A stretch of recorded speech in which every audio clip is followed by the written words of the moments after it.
Is Texas a swing state? Hey, everybody, I'm Chad Hasty, host of the Chad Hasty Show, which airs weekday mornings 8:30 to 11 a.m. Central Time on News Talk 95.1 FM and 790 a.m. KFYO. Columnist Gromer Jeffers in the Dallas Morning News with a piece out. Texas could be the nation's biggest battleground as Donald Trump seeks re-election in 2020. Jeffers points to the last go-around of elections and says, look at the Quinnipiac polls that were released last week that Trump faces trouble in Texas.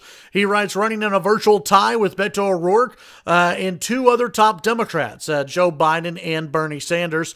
Jeffers writes, the state has been trending to swing status for the last two election cycles.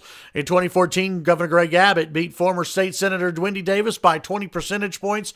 2 years later, Trump beat Hillary by only 9 points, and Ted Cruz defeated Beto O'Rourke by only 2.6 percentage points. Other 2018 down-ballot races, such as Lieutenant Governor Dan Patrick, Sid Miller, Agricultural Commissioner, and Attorney General Ken Paxton, all won their races by 5 percentage points or less. In 2018, they won by more than 20 points in 2014. So, is Texas a swing state? Is this a battleground state going into 2020? It really doesn't matter. What Republicans need to act like, though, is that Texas is a swing state.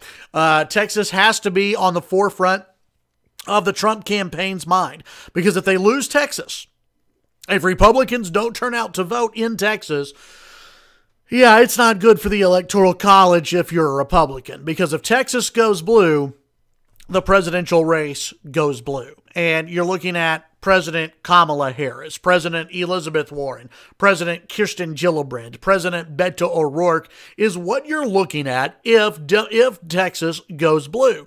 And once Texas goes blue, my fear is that it's going to remain blue for an awfully long time. That Texas won't just be a purple state that'll go back and forth for a few years.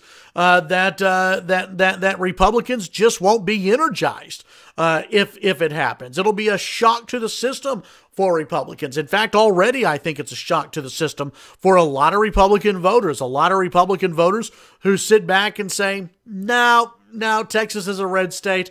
We're motivated to vote, but not that motivated. The West Texas firewall, which I live in right now, is going to be there in 2020, but only if Republican voters are motivated to get out and vote. It's cliche. Turnout matters, and turnout will decide the election. But it's true.